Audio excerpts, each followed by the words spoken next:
anomalies of kidney and urinary tract. Today, we have two eminent speakers with us, Dr. Arvind Bagga and Dr. Tej Mattu.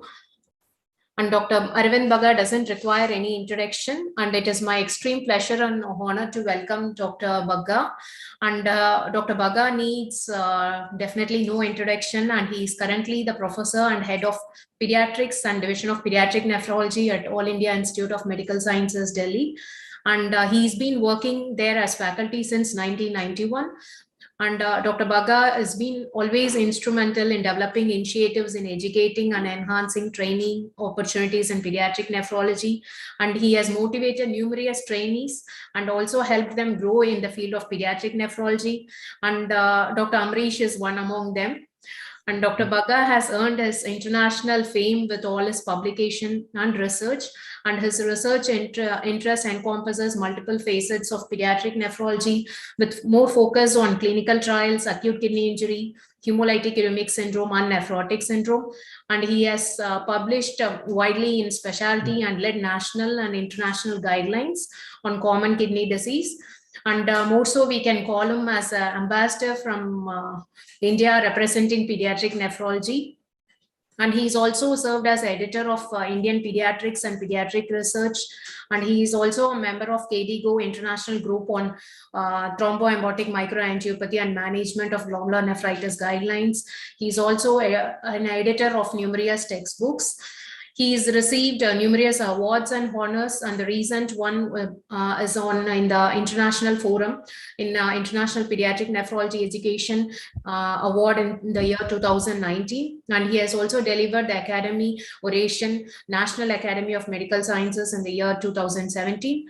And he has also received the prestigious Dr. Nammalvar's Oration by Indian Society of Pediatric Nephrology.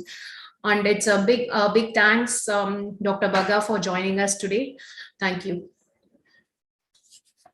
Dr. Amrish, can you take over?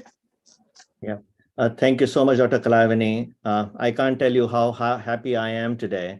You know, I have my mentor, Dr. Bagga, who introduced me to nephrology about 20 years ago. And that is how he recommended coming to Dr. Mattu to do a fellowship in Detroit. And since then, I have worked with Dr. Mattu. So I can tell you, how happy I am. And it has been a pleasure that I have two of my mentors joining us and running the session today. So this has been a great opportunity for me to introduce and honor Dr. Mattu, who has been a stalwart in the field of pediatric nephrology over the years.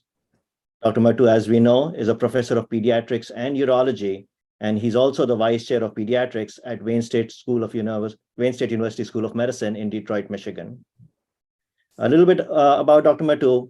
He did his MBBS and pediatrics from Jammu and Kashmir, and he did his MRCP from the Royal College of Physicians, London, and trained in pediatric nephrology at Guy's Hospital, London, and the Albert Einstein College of Medicine, New York.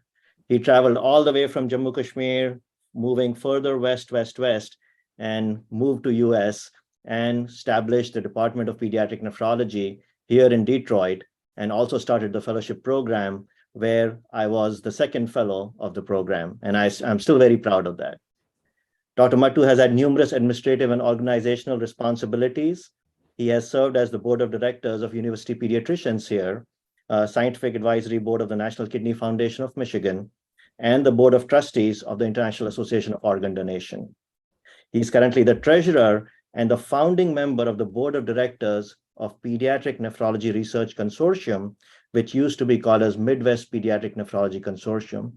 Again, it was one of his pioneering efforts to combine all the centers in North America and establish this consortium, which has been a great success and has led to a number of research trials and activities. Dr. Mattu has received numerous grants and awards, including those from NIH, National Institute of Health, and NIDDK. As we all know, he was the primary investigator of the randomized intervention trial of vesico-ureteral reflux reviewer trial, and he has authored more than 180 research publications, book chapters, and lectured extensively. He is currently the section editor of Up to Date. He edits International Journal of Nephrology, and he has also served as an editor of the board, on the editorial board of pediatrics. From 2007 to 2018, He was the founding editor-in-chief of Pref Nephrology by the American Academy of Pediatrics. Dr. Matu has won numerous awards, including the Research Education Award, Mentoring Award, Teaching Award by the Department of Pediatrics at Wayne State.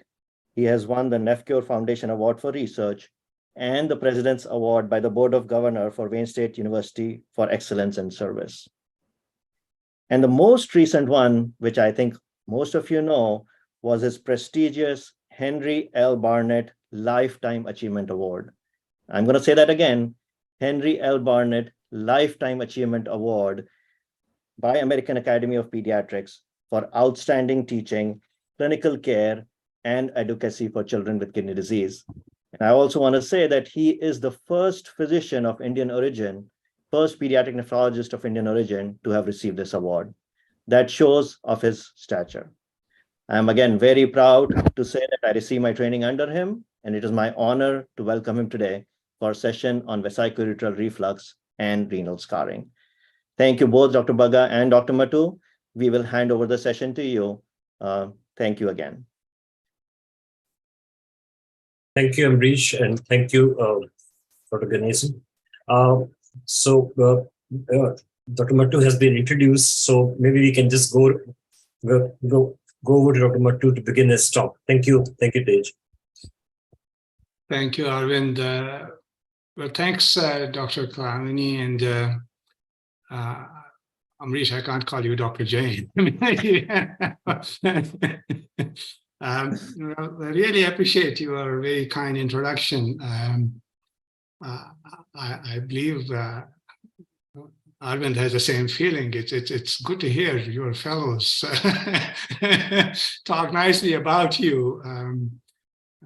I didn't have many occasions where my fellow had to introduce me, so I really appreciate your introduction and all you said, although you didn't have to say all that. But I'm delighted to be here today, and so happy to be joining this yet another annual WebMaster series, which I believe is a great service to pediatric nephrologists, not only in India, but to others in the region. And traveling through India, I get an impression that this event is getting a lot of traction in India. And rightly so, because of the topics that you cover, the audience that you have, and the speakers you have, very well balanced, between those practicing in India and those working outside India, because eventually people will end up doing in India what they learn from others who are practicing there. Sometimes, what we do outside India may not be possible in India, and that's not necessary too. The evolution has to occur within to take care of the majority of patients, and there is a lot to do, and the progress so far has been very encouraging. So I want to congratulate you, for having this event yet again, and I just hope that you keep it up and keep it going. So now let me just try to share my screen, and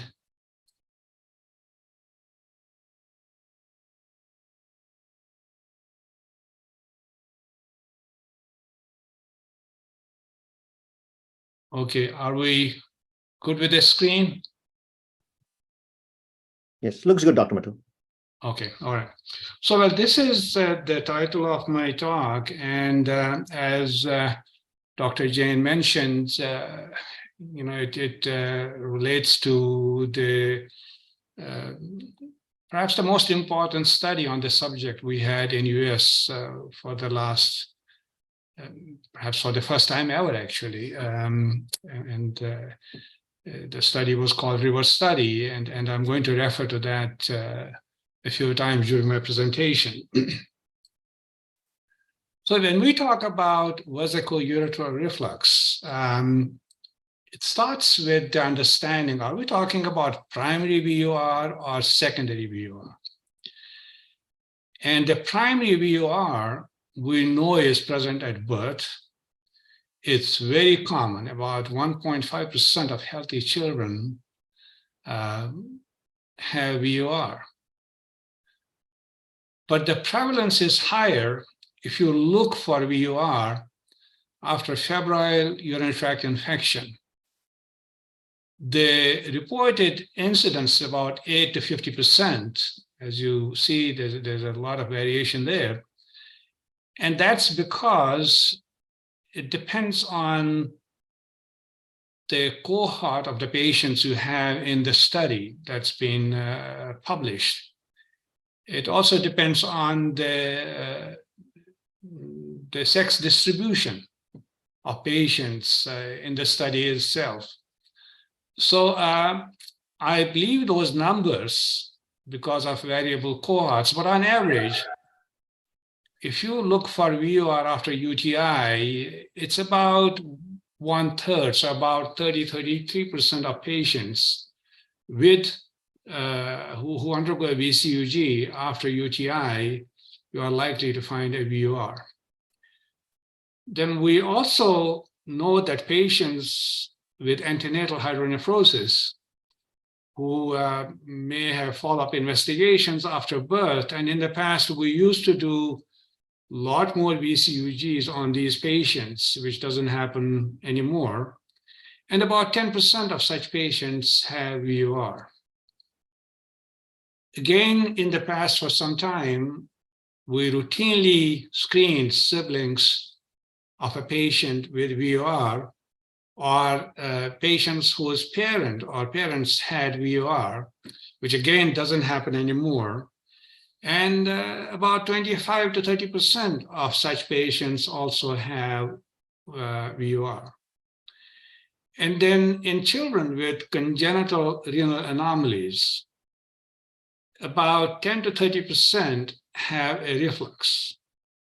And that's something, again, very common. So you have two kinds of primary VURs, one diagnosed after UTI, and the others that may be diagnosed for some other reasons without a history of urinary tract infection. And the VUR diagnosed after UTI is seen mostly in females. About 2/3 of such patients are females. And the reason for that is because UTI is a lot more common in females. The numbers may be different if we do VCUGs in normal, healthy males, but that's never going to happen. So most cases of VUR diagnosed after UTI are females, whereas the VUR diagnosed during follow-up for congenital kidney or urinary tract anomalies is seen more in males. And this is something very important to keep in mind because our management depends on that understanding. And then there are many reasons for secondary VUR. And one of the commonest reasons that we, as pediatricians, are very familiar with is posterior urethral valves, obstructive uropathy. And yeah, that can cause secondary VUR. And it may be present at birth or it may occur later on. Same thing with urethral or meatal stenosis.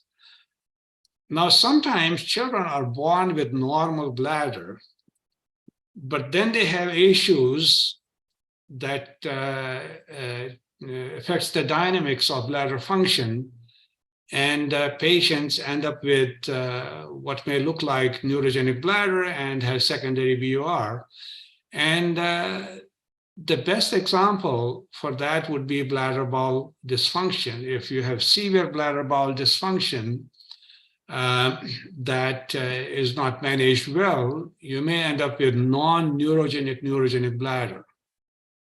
And such patients may get secondary VUR. And then we know in neurogenic bladder, yes, one can get secondary VUR.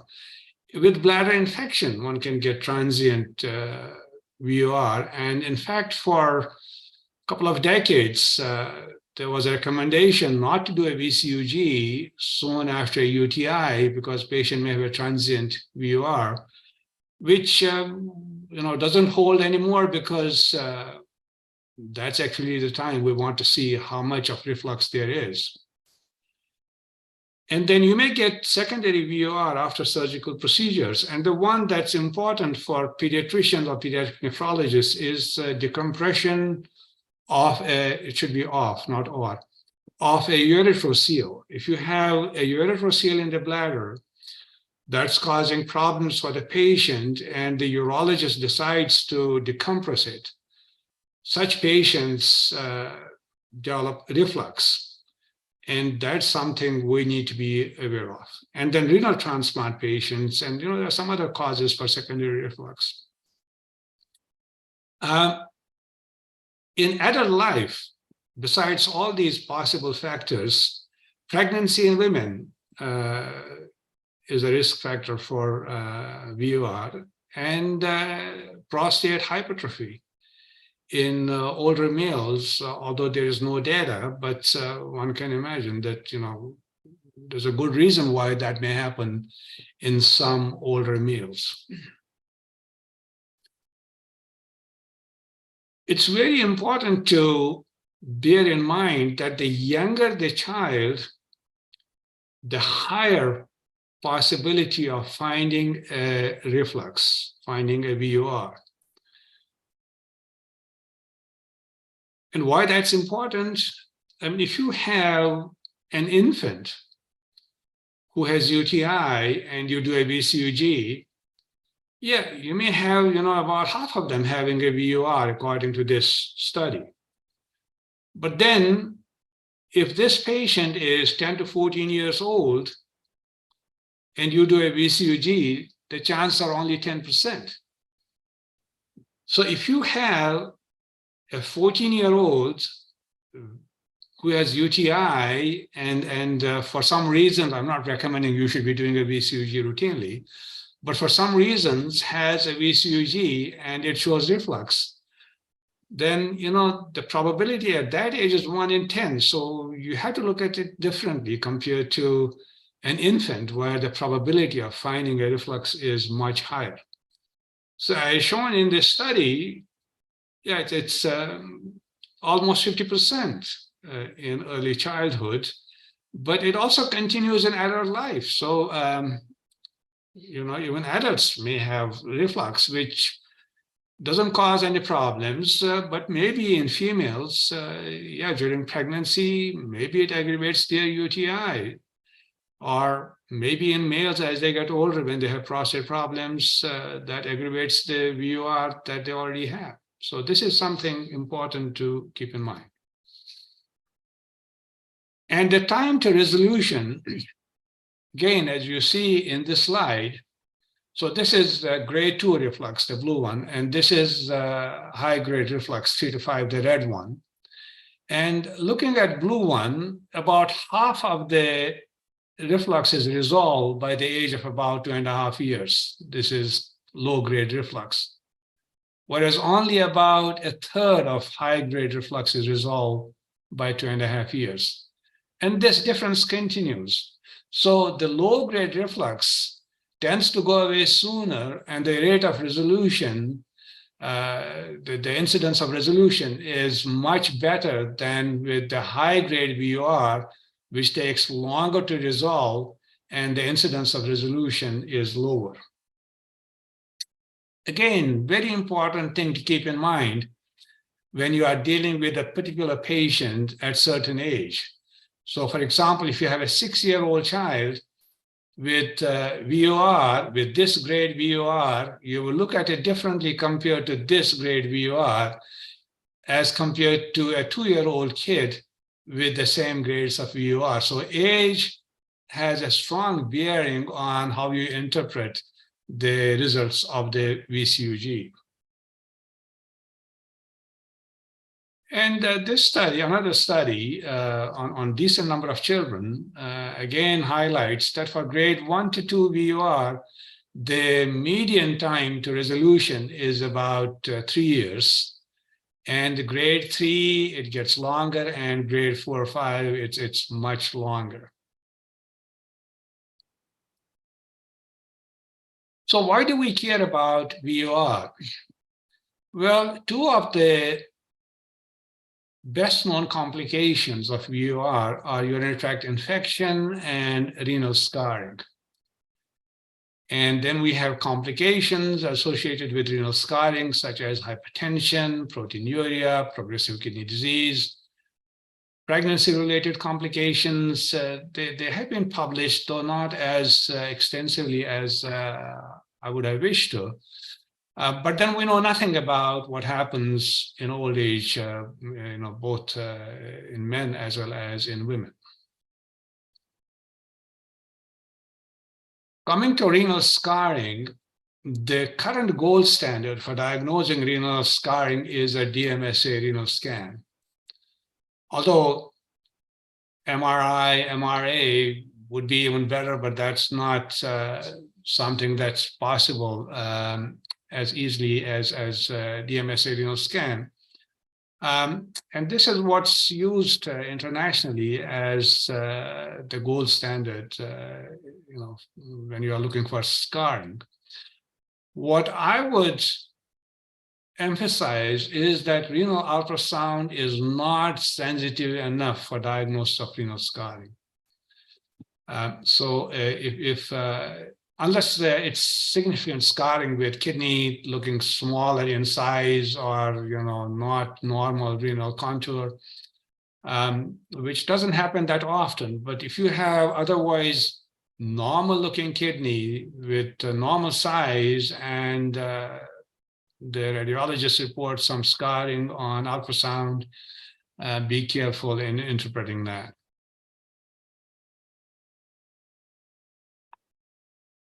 So how often do children with UTI get renal scarring? It's about 15%.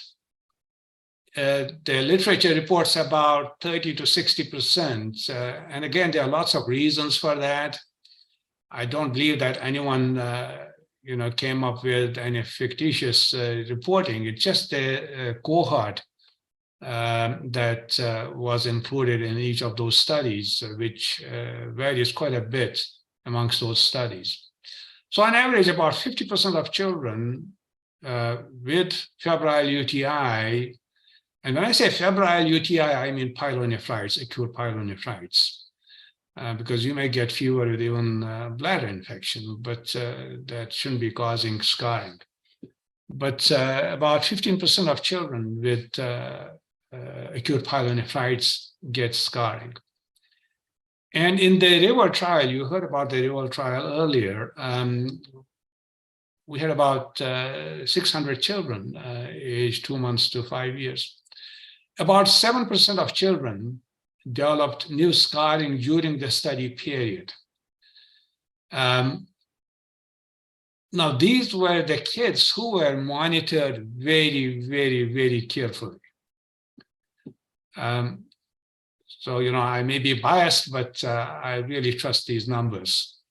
So about 7% of children developed new scarring during the follow-up in our study. So kidney scarring after febrile UTI is a real thing. We cannot ignore that. The incidence may vary a little bit, but as I said, on average, it's about 15%. So what are the risk factors for renal scarring with VOR? High-grade VOR is one of the best known risk factors for kidney scarring. And I'll show you a couple of slides in a second. Recurrent acute pyelonephritis. Again, the RIVER study and some other studies have shown that after second pyelonephritis, the risk of scarring increases significantly. Delayed treatment.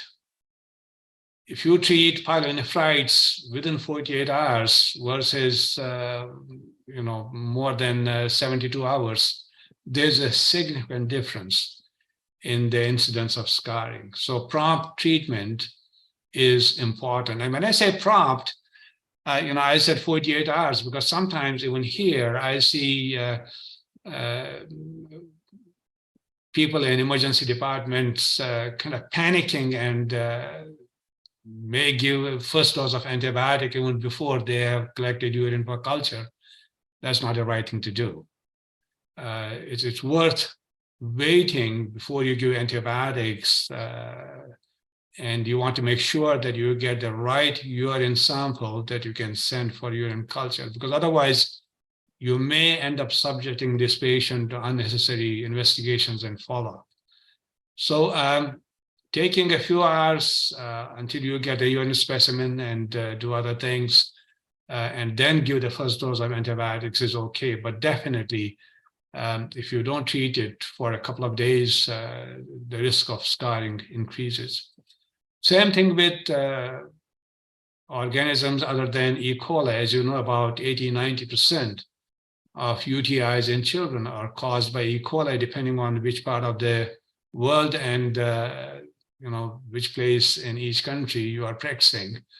But if you have a non-E. coli infection, then the risk of scarring goes up.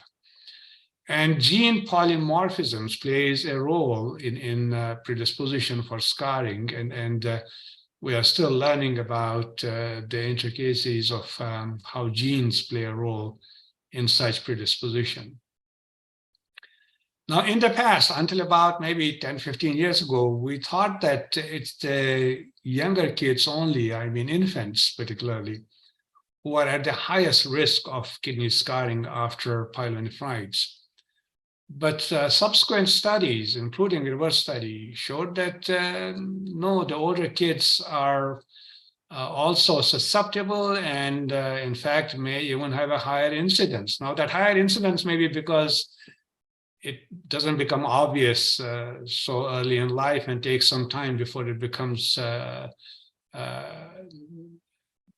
diagnosable on renal imaging. But the point I'm trying to make here is that scarring can occur at any age. Older children are not immune, and in fact, even in adults. And the best example I can give you is transplanted kidneys. As you know, the transplanted kidneys that children get come from adults, and many times, such kidneys do get scarred either because of pyelonephritis itself or pyelonephritis with a reflux. So any kidney at any age can get scarring with pyelonephritis. And this is the reverse study data that many of you have seen many times, but once again, I want to show you, these are the kidney units. These are not the patients. So if we had like 607 patients, so that would be like 1,200 kidney units. And this is the proportion of renal units with any scarring, whether it was before UTI, after UTI, although in our study, every patient was randomized after first or second urinary tract infection. But we don't know if they had scarring before the patient had first or second UTI. So any scarring that we had in these patients turned out that patients with grade 4 were the ones who were at higher risk of having these scars. Now, in the reverse study, we did not include patients with grade 5 VUR. And you can imagine if we had included grade 5, the risk would be much, much higher. So of all the VURs, it's grade 4 where we saw more kidney units with any scarring. And this is new scarring. And again, new scarring in kidneys with grade 4 VUR as compared to no VUR or 1, 2, 3 VUR. And in patients, this is something interesting. In patients who already had scarring on their first DMSA renal scan, when we followed them, we did follow-up scan in 1 year and then again in 2 years. there was worsening of scars, not just for grade 4. This is grade 3 VUR, grade 2, and grade 1. And what this slide tells you, that if you already have a scar, then the worsening with the recurrence of UTI can occur almost at all grades. Maybe the risk in 3 and 4 and 2 is higher, but this is 2. This is 2. So 2, 3, and 4, it's very similar, but in grade 1 also, you can see that the scars got worse. So already having a scar, even with low-grade VUR, the progressive damage could be as much, progressive damage with recurrence of UTI could be as much as in someone with high-grade VUR. Something important to keep in mind, because this has a bearing on how you manage these patients. So what are the possible scenarios for renal imaging results after a recent urinary tract infection? Let's say you have a patient who has kidney scarring and has a VUR. So a patient with VUR who has kidney scarring, and such scarring we also call reflux nephropathy. Now, this scarring could have occurred after acute pyelonephritis. So VUR, acute pyelonephritis, kidney scarring, that's reflux nephropathy, and it's acquired reflux nephropathy. That means it happened because of infection, maybe aggravated by VUR. But then you may have a patient who has kidney scarring and no history of UTI. So in the absence of UTI, you have VUR and scarring. Then this patient also has reflux nephropathy, but this is congenital reflux nephropathy. And it's important to make that differentiation as much as possible, because it's not always possible to do so. And the histopathological difference between the two is that in acquired scarring, if you do a kidney biopsy, not that you should be ever doing that, but in the past when people did something like that, they found mostly inflammatory changes. And that's what you would expect, compared to congenital reflux nephropathy, which is dysplasia. So you'll find abnormal renal architecture. Now, you may also get kidney scarring without no VUR. So you could have a patient who does not have a reflux, had a febrile UTI or acute pyelonephritis, and has kidney scarring. So that would be acquired scarring due to acute pyelonephritis, because you don't need a VUR to cause scarring. You can get scarring in kidney with acute pyelonephritis even without VUR. But other very important scenario to keep in mind is that by the time you see the patient, the VUR may have already resolved. So if you have a patient, 5, 6-year-old kid with acute pyelonephritis, and you do a VCUG and it's negative, and for some reasons you do, DMSA and the patient has scarring, you can't be sure if the patient had VUR in the past or not. Again, something to keep in mind. So there are good differences between congenital versus acquired reflux nephropathy. And as you can imagine, acquired reflux nephropathy is postnatal. It's not there before a patient is born, mostly in females, because they are the ones who get UTIs and get diagnosed. It can occur at any age. History of UTI before the diagnosis made is common, and then you have the histopathological changes. Whereas with congenital, it's mostly in males and mostly in young children. And you may or may not have a history of urinary tract infection, because these patients are also at a higher risk of urinary tract infection. But with increasing antenatal ultrasonography, many children with congenital kidney anomalies are diagnosed before they are born. And that's actually helping quite a bit in figuring out if this VUR that's been diagnosed could have been there before the child was born. So what's the long-term outcome of kidney scarring?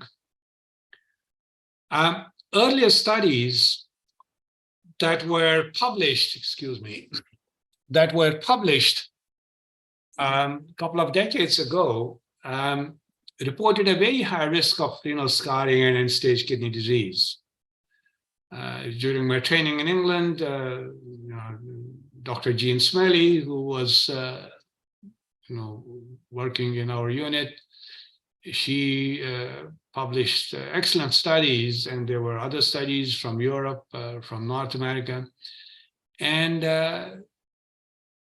most of those studies reported a very high risk of scarring and end-stage kidney disease in such patients. Even Naprotix data from US initially reported a high percentage of such patients.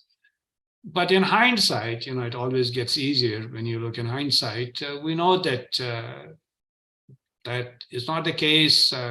Maybe there was some selection bias. Studies were not population-based.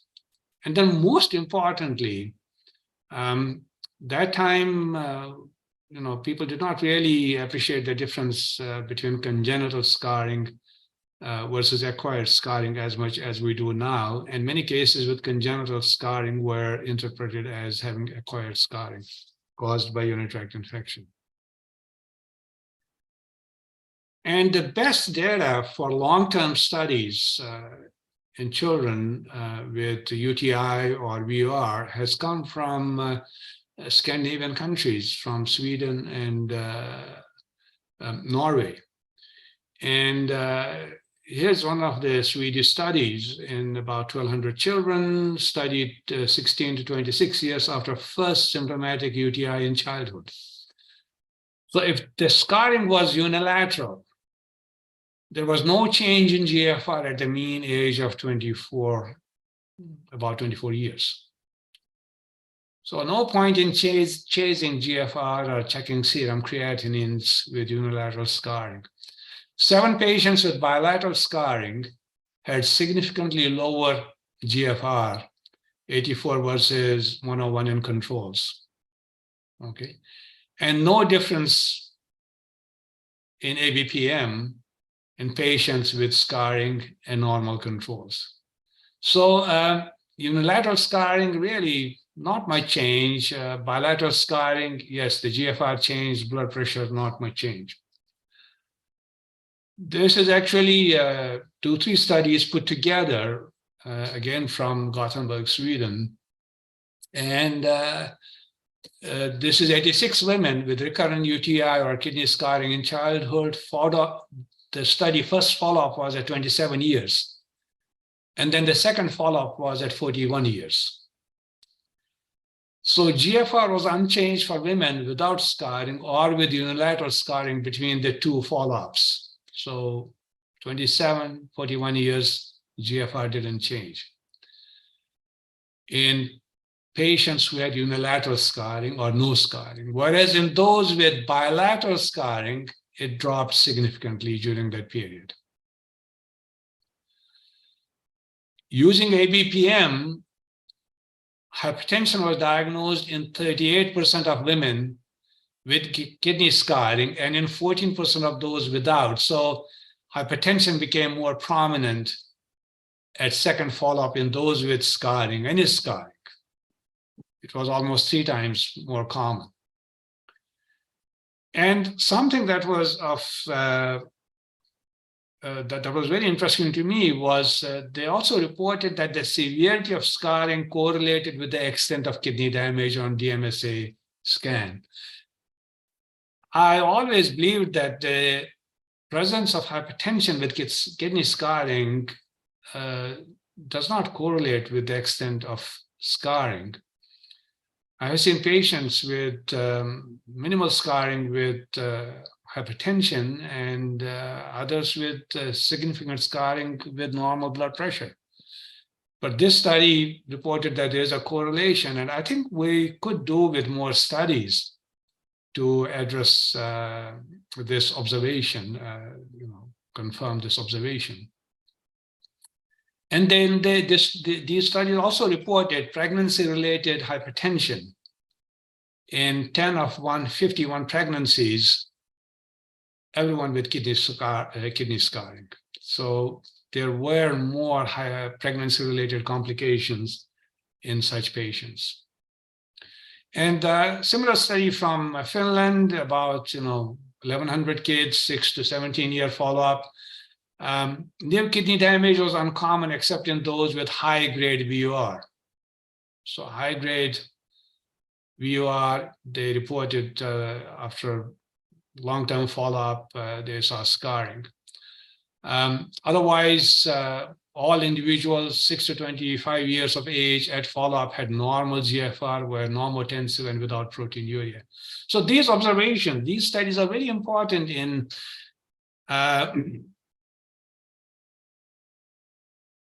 deciding on follow-up of these patients. Now, this is a study, looking at it from a very different angle. This is a study that one of our fellows, and Amrish knows her very well, Maheen, did at a time when we could do DMSAs on all patients who were referred to us with hypertension. So this was being done in hypertension clinic. These patients were referred exclusively for hypertension. There was nothing else wrong with them.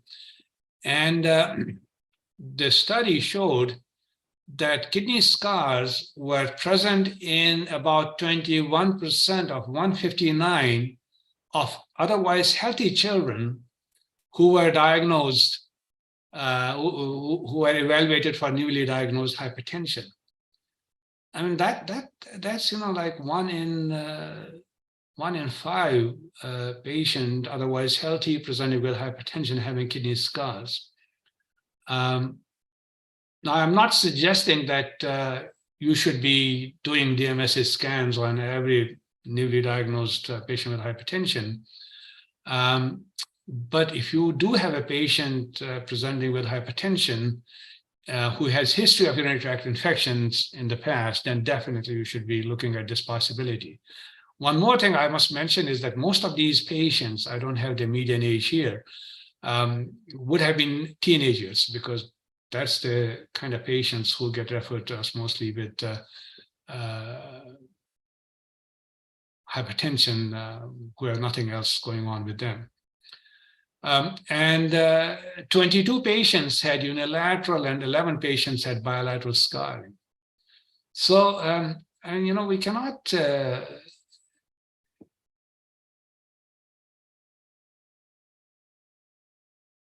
take a note of this observation when we are dealing with patients with new onset hypertension with history of urinary tract infections.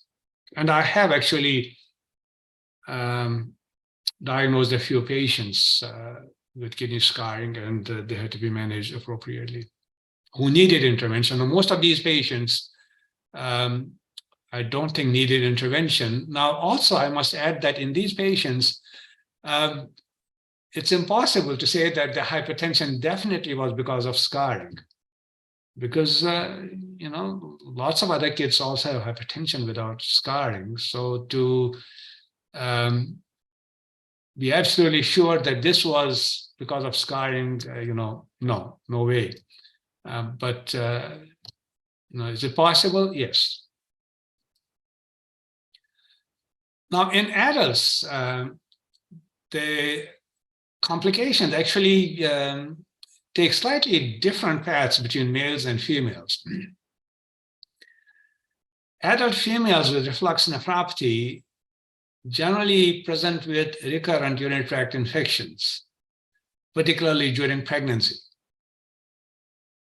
Whereas adult males with reflux nephropathy present with proteinuria, hypertension, increasing creatinine, and kidney failure.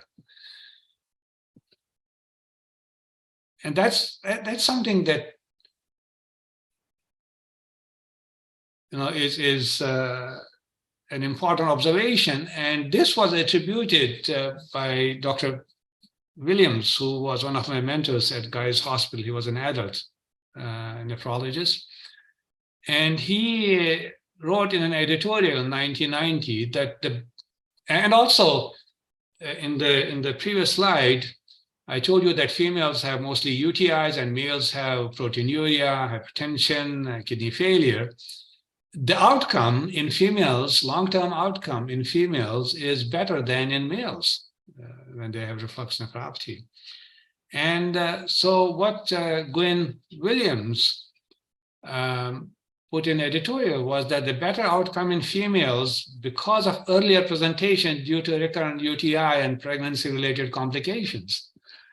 So he felt that maybe because they present with UTI and pregnancy-related complications, they get diagnosed earlier and have follow-up, and that's why they don't progress to proteinuria, hypertension, and end-stage kidney disease. But given the incoming knowledge that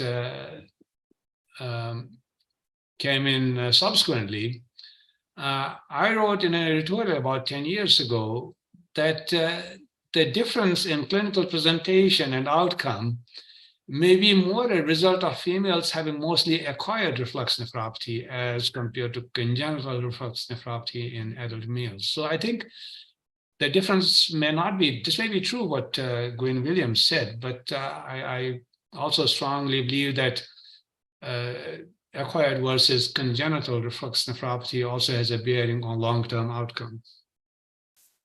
And a lot more studies, I mean, there's very little literature available on the adult side, which is very unfortunate. And I hope that, we have more studies in the future to look at these associations because, that might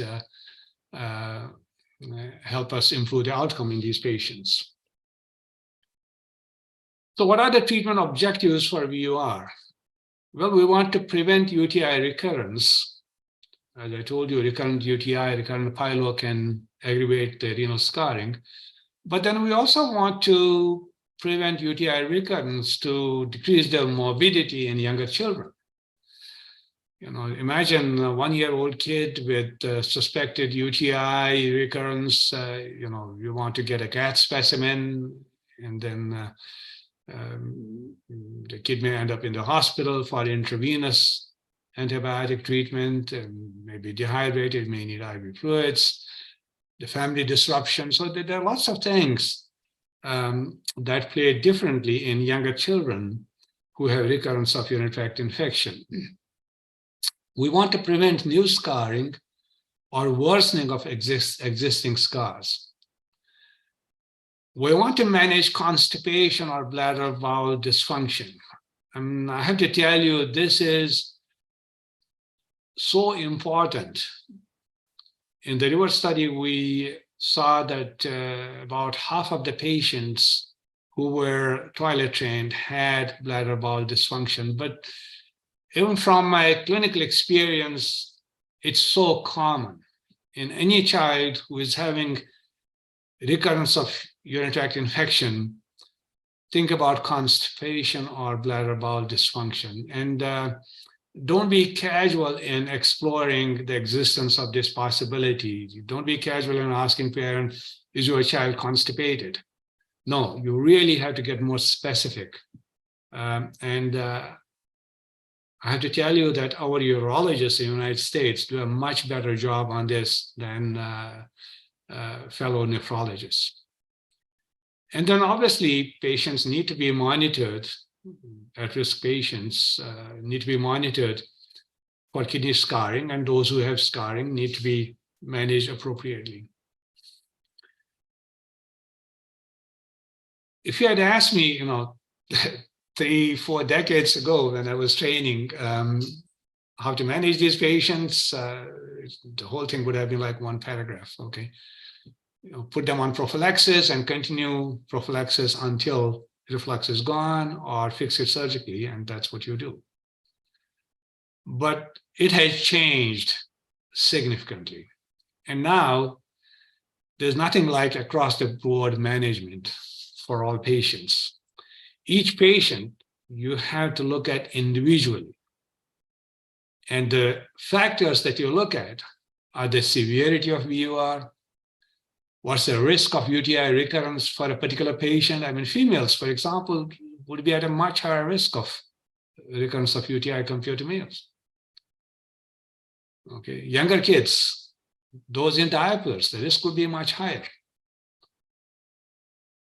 What are the prospects of VUR resolution? Which means at what age you are seeing the patient. I mean, if you have someone who has VUR at age of 10 years, the possibility of this reflux getting better on its own is much lower compared to a year-old kid. Are there pre-existing scars? As I showed you, that increases the risk of worsening of scars significantly. So if you have pre-existing scars, then you may treat lower grade reflux differently as compared to someone who doesn't have pre-existing scars. Presence of constipation or bladder bowel dysfunction. Patient age, I talked about that. You have to keep in mind the risk of antibiotic resistance, because it's an international issue. You want to prevent abuse of antibiotics, and you want to lower the risk of resistance by either not using it or using it for the right patient and for the right duration of time. Then there are other factors, socioeconomic factors that play into your decision-making. The medication cost, patient-parent compliance, and parental preference, because sometimes parents walk into our office and they say, okay, this is what I want. I want surgery. I want this. I want that. So you have to keep that in mind as well. We have known for a long time that there's no difference in renal outcomes between surgical versus medical intervention. That has been shown by some excellent studies. So whether you fix the VUR surgically or manage it medically, there's no long-term difference in outcomes. Very few patients with VUR diagnosed after UTI need surgical correction. Something important to keep in mind.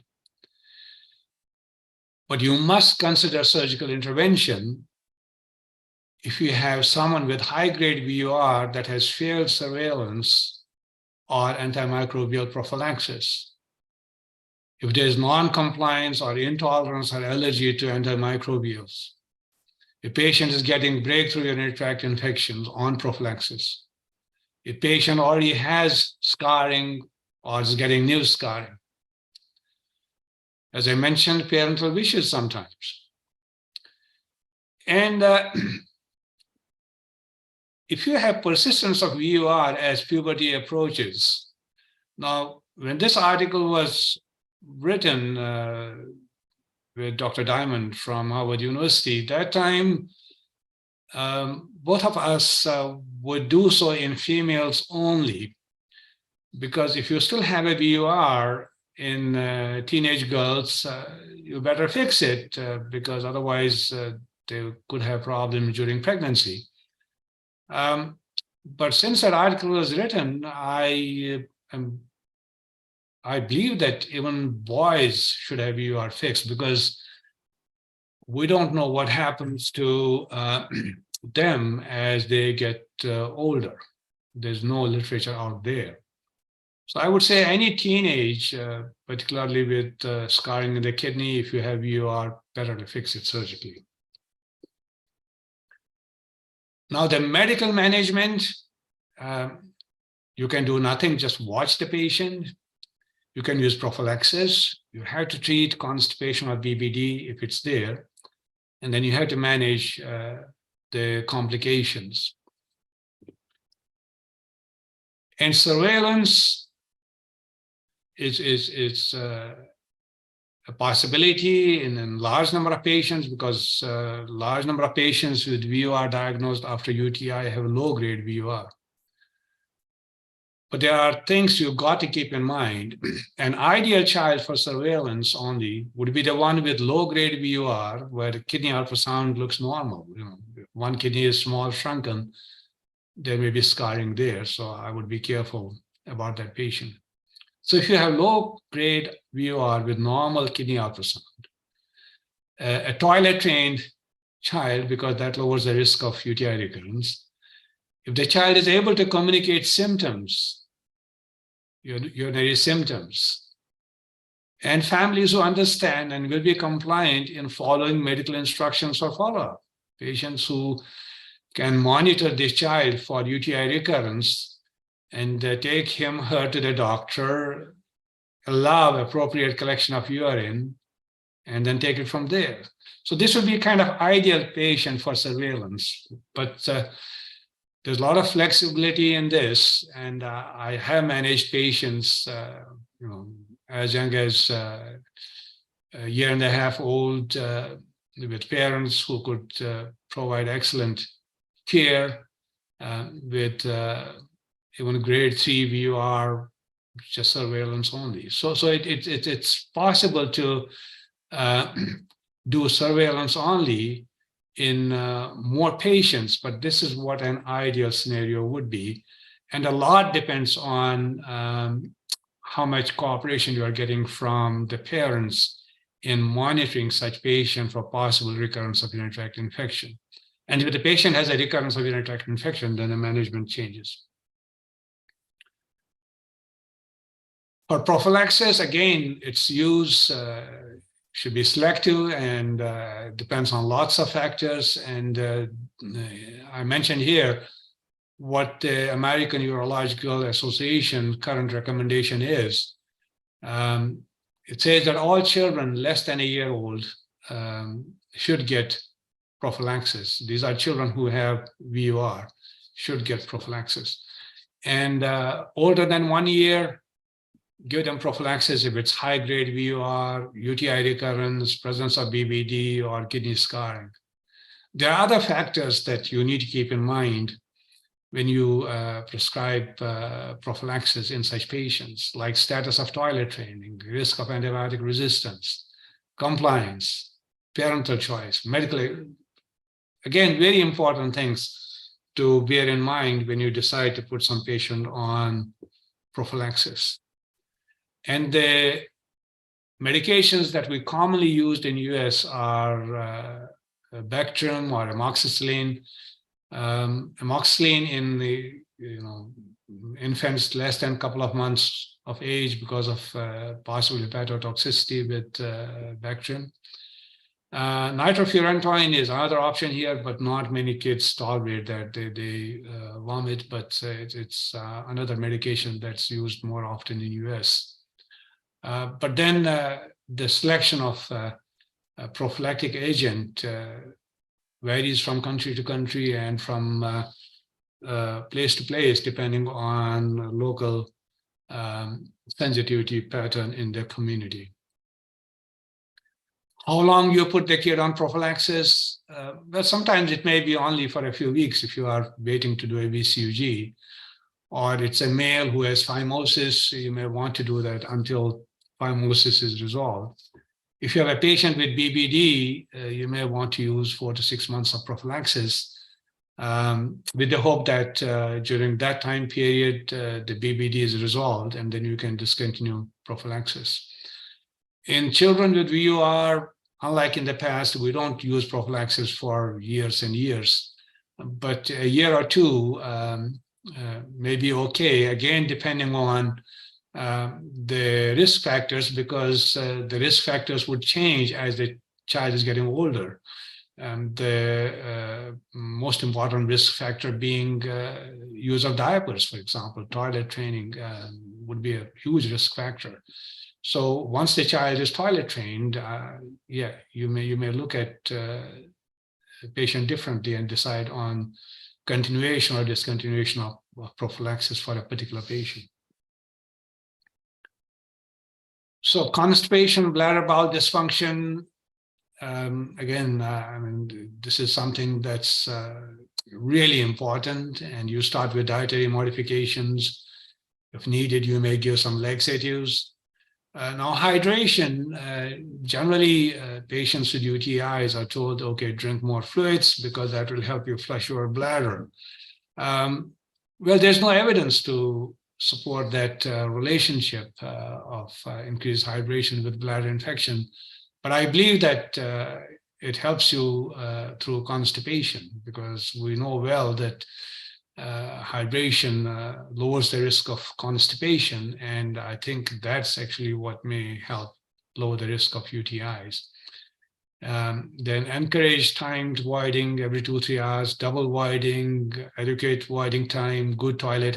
These things may sound very simple, but for any pediatrician and pediatric nephrologist, these are very important things to be discussed when you are dealing with a patient who has constipation or BBD.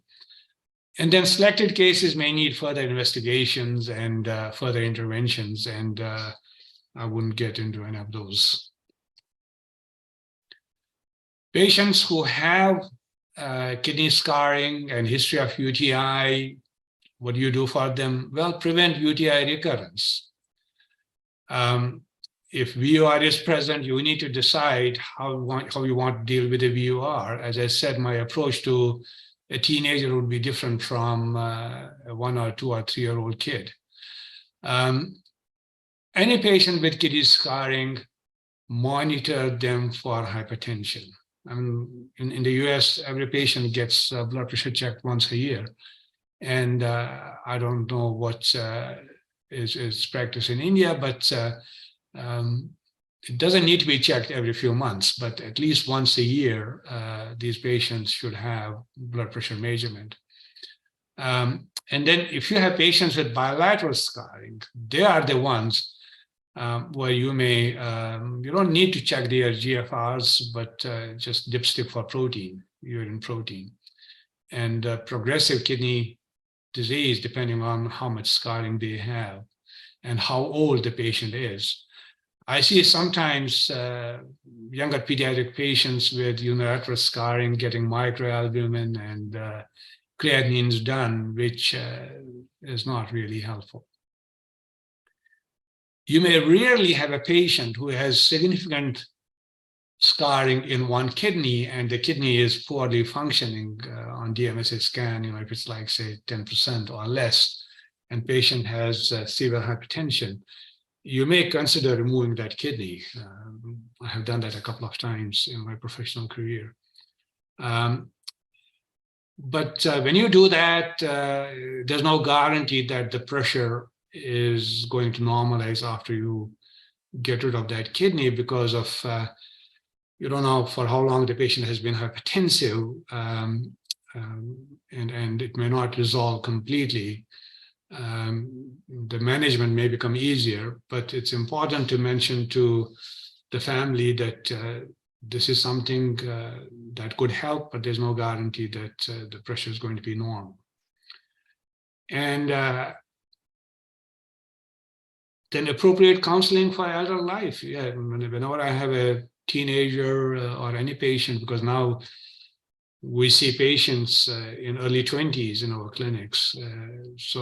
But whenever I have any patient, particularly female patient with kidney scars being transferred to adult programs, it's important that the patient is counseled and told about the risks there may be during pregnancy that she may need monitoring for. Last couple of slides, I talked quite a bit about VCUGs and DMSA scans. It's very important to bear in mind that there's quite a bit of inter-observer variability in interpretation of VCUG and DMSA scans. It happens in the best of hands. So if you have a radiologist telling you that it's grade 3 VOR, could it be grade 4? That's a possibility. Could it be grade 3? That's a grade 2. That's a possibility. And these are river trial results. And we had two central radiologists, and then we had the local radiologists who had reported on VCUG and DMSA kidney scans. And as shown here in the river trial, about 60%, in 60% cases, all three radiologists agreed. 40% cases, the reporting was different. I mean, we had adjudication process where people sat together and finally decided what grade the particular VUR should be. And it's not just a VUR, other observations, but just trying to make a point that keep that in mind, that the grade of VUR as reported may not exactly be the grade it's being reported. That's what river study showed us. And same thing with the DMSA scans. Agreement between non-reference radiologists, that would be the local radiologists at the institution, and adjudicated reference radiologists, that were the river radiologists, and concordant response. See how low it was. And discrepant response, how high it was for the DMSA scans. And between all three of them, again, see less than 20% when all three agreed on the DMSA results. Again, I'm not trying to cause any panic here, but keep in mind when you have someone reported with kidney scarring, if you are going to make some decision about surgical intervention or some other intervention, keep in mind if this is real scarring and or is it as bad as being reported, because you don't want to make decisions without keeping in mind the intra-observer variability that exists in the reporting of DMSA scans. So in summary, VUR is a risk factor for UTI and kidney scarring. Surveillance that was not an option 30, 40 years ago is a viable option in some children with UTI and VUR.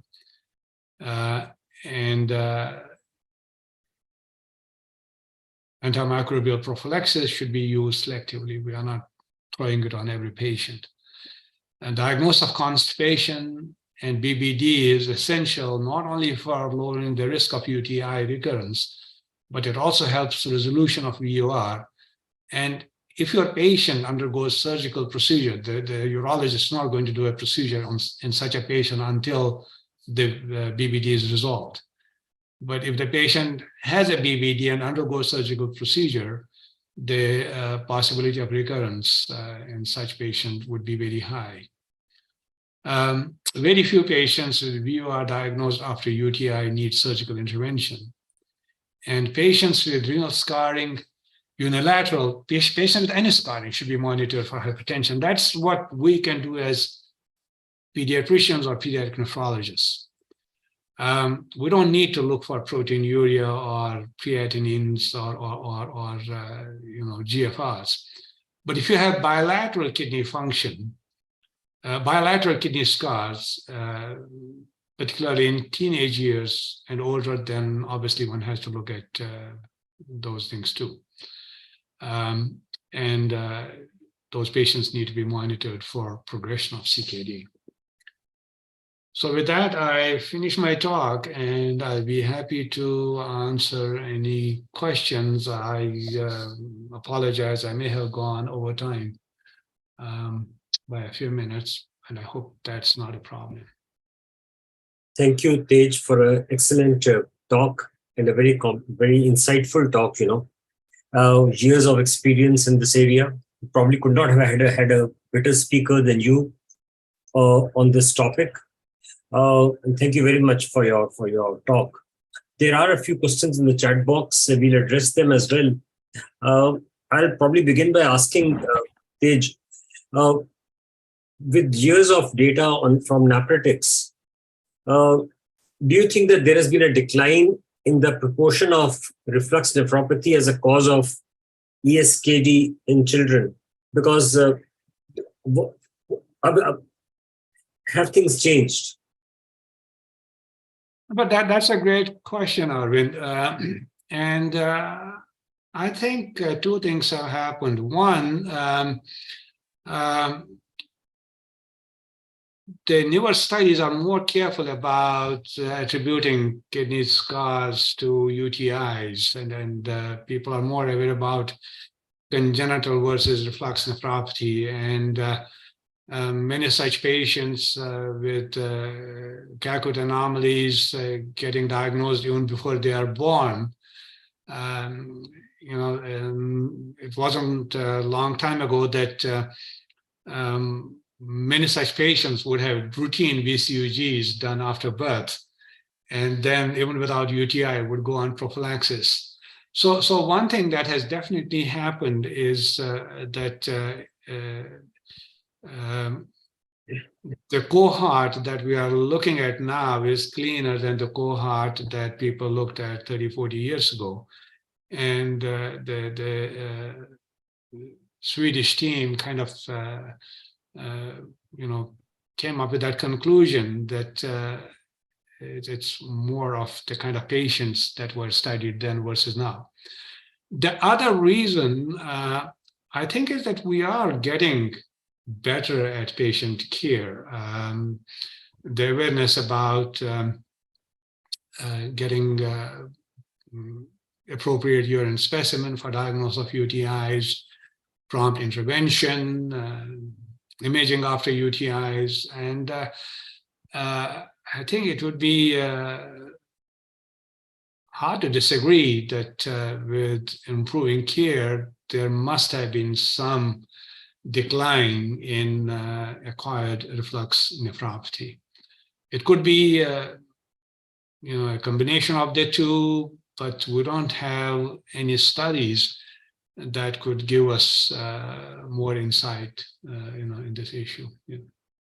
There's a question on how would you manage a girl who's 12 years old with grade 4 to 5 reflux, but no history of urinary tract infections? Would you offer them surgical intervention or antibiotic prophylaxis, keeping in mind that this girl is going to have pregnancies and so on? Well, a couple of things to keep in mind about this patient. I mean, I don't know if this patient. First thing I would do in this patient is this would be a great candidate for a DMSA scan.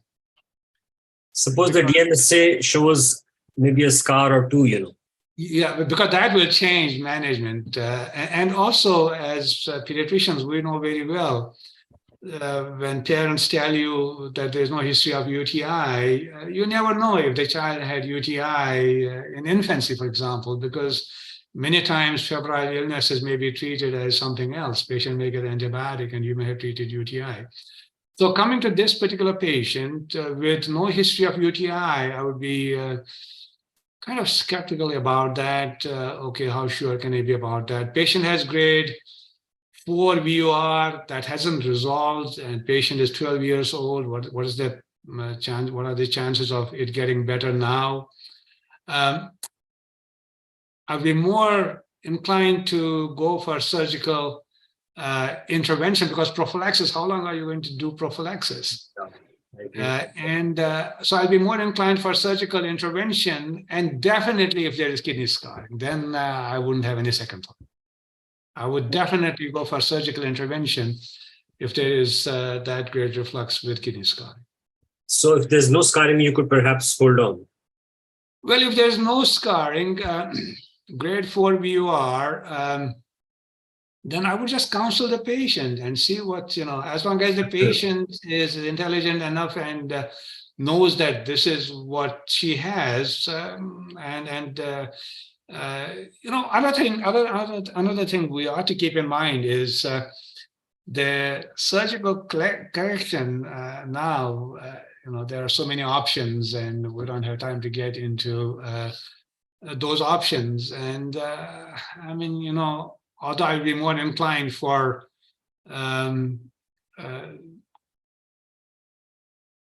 surgical fixing rather than deflux at that age. But again, depends on patient, family, parents, technology available locally. But if I have someone who understands what's going on, but kidneys are normal on DMSA, then I may say, okay, let's leave it and wait and watch. Okay, there are some questions on DMSA on DMSA scans. Suppose you've got a child who's got UTI, you do a DMSA, the DMSA is normal. The child stays normal on follow-up. Would you ever do a DMSA again? I wouldn't do a DMSA after routine urinary tract infection. No. No. No. The question is that suppose he has a UTI and a few months later you find a DMSA that shows scarring. He also has reflux, but now there are no more UTIs. Would this child ever require a DMSA again to see for any progression, which is asymptomatic or something? No, not really. No. Yeah. No, unless it has a bearing on your intervention. Absolutely. And would you ever repeat a micturating cystourethrogram ever in a patient who has grade 4-5 reflux and is doing well otherwise? So a child who has grade 4-5 reflux at 4 years of age, does he require a repeat MCU, say, sequentially? I would be inclined to do that, not do it every year. And if the patient is doing very well, I may do it after a few years. Just connecting this debate with the first patient at 12 still has VUR and how you may manage that patient. So if there's a patient who has reflux, had problems with it, and it's high-grade VUR, I would be inclined to repeat VCUG. Depending on clinical course, I may do it sooner versus later to see what happens. And keep, now that doesn't necessarily mean that I may go for surgical intervention if it's still there, but I would feel more comfortable knowing that it's still there at age 8 years, because that may have bearing on what I do a few years later. So while you did not discuss deflux, we do have a lot of deflux happening in India. Would you advise, say, deflux for somebody who has grade 4 reflux with some UTIs, or would you rather have a reimplant, a formal, proper reimplantation? That's a touchy question. I don't know if we have any urologists, on this session, and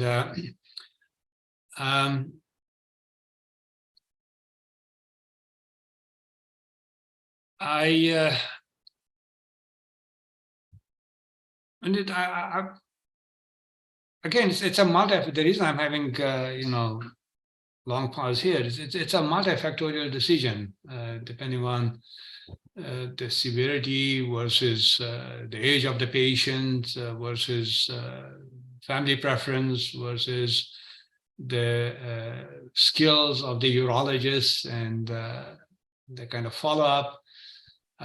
So for a patient where I have reservations, I may just prefer to get it fixed surgically, and they can do laparoscopically these days,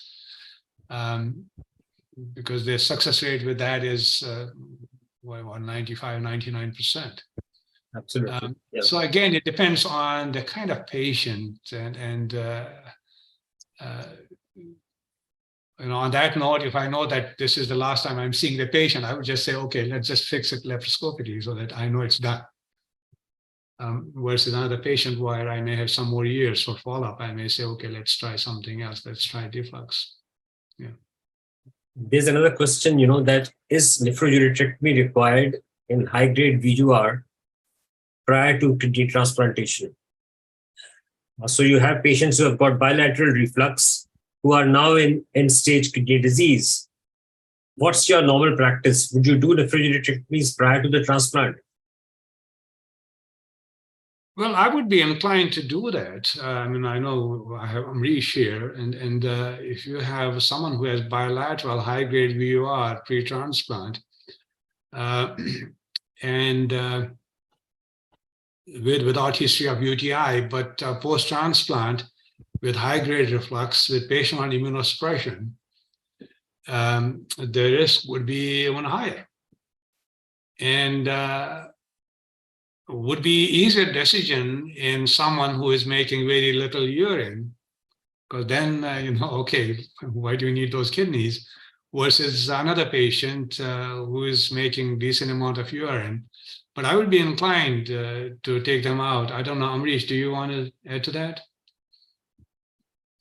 No, I agree, Dr. Matu. I think, we would want to take them out, and we would make a stronger case if there is history of recurrent UTIs. As we know, if there is recurrent UTIs, then definitely we would remove those kidneys so that we don't have any infections post-transplant. When there are no recurrent UTIs pre-transplant, then definitely addressing the bladder bowel dysfunction part, that becomes really important, so that we don't land up with the same issues post-transplant as well. Okay, thank you. We seem to have answered most of the questions on chat box. You had probably replied to majority of them while during your talk. Any role of things like, so is there any role for a vaccine in the future, Tej? Just thinking ahead, are you likely to get an E. coli vaccine that would prevent UTIs? Well, you never know. In our professional life, and I mean, we've seen things that we never imagined, right?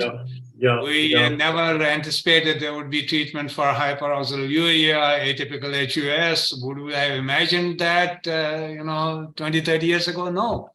Not at all. So anything is possible, and I hope, that's what happens down the road. But right now, we don't have it. Yeah, because we have been seeing trials, we have been looking at some proposals in the Indian science environment, where there are some trials in animals on with E. coli vaccines, Yeah. Any other questions, Kalevani? I have probably exhausted the list that's here. I think we are done with the questions in the chat, sir. Yeah, I think we answered majority of them, Yeah. Well, I mean, you have, my email is there. So if anyone has any particular question, feel free to just give me some time to get back to you, but feel free to email me with your question.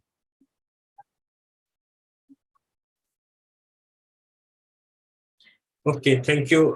Thank you, Dr. Matu. Thank you for an excellent presentation and answering the questions so well. And again, I would say, thank you, Kalevani, for doing this excellent session. Thank you very much. Thank you so much, sir, for joining us. Namalva, sir, you wanted to tell something, sir? No, Ma, I'm thanking you. It's been a learning curve to be today to listen to Dr. Matu and chair a session by Dr. Bhagat. Thank you very much, Ma, both of you. You are excellent. I think nothing can be better than this lecture. Very true, sir.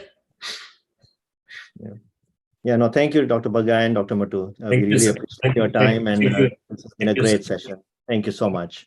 Thank you. So delighted to be part of this group and catch up with familiar people, and it's very nice seeing you all, and I wish you good luck with these events going forward. As I said, it's helping lots of pediatric nephrology community, and I hope some general pediatricians also get to join this conversation. But I would strongly encourage to keep it going. Thank you very much, and you all have a good night. I'm trying to think. Thanks. Okay. Bye-bye. Thank you, Bhagat, sir. Thank you, sir. Sir. Yep. Thank you. Amrish, we can move on to the polling session. Yes, we can move on to the polling session.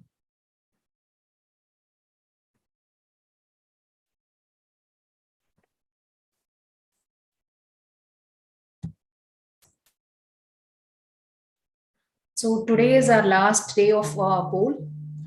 So as usual, we have 10 questions, and we have 3 star questions in that, and we have little lengthier questions. So the allotted time is going to be 7 minutes. So we are ready for the poll now. And the next session is going to be the last session, that is webinar 11, which is going to be on June 10th. And that is the day we will be announcing the winners for the poll session. Can we go ahead with the polls?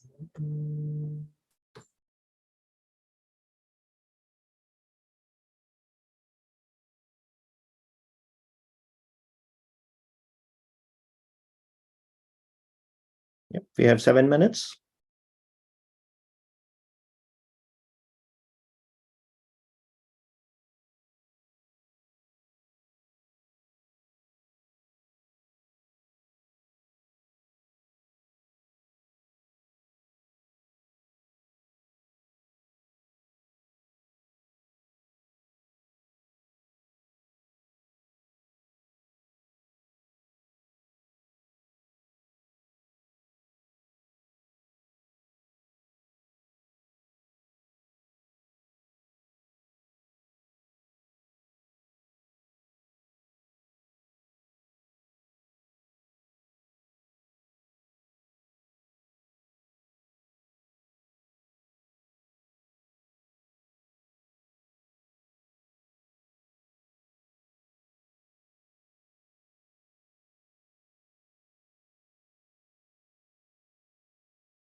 We have the last 60 seconds going on.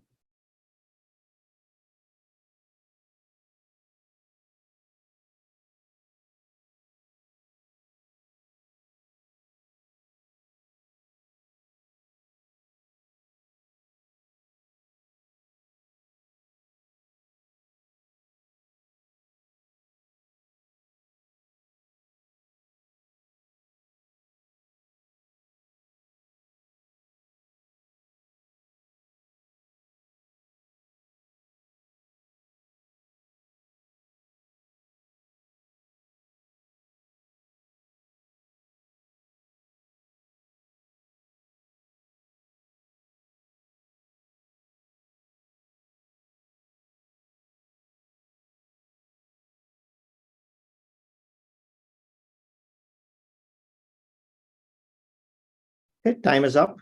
This concludes the polling session, and this also concludes our today's webinar. Thank you all for joining. The winners of the polling sessions will be announced in the next session, which is the final session for us. We have, again, a very interesting discussion about neonatal AKI and severe CAKUT. Please do join us. See you on June 10th. Thank you. This ends the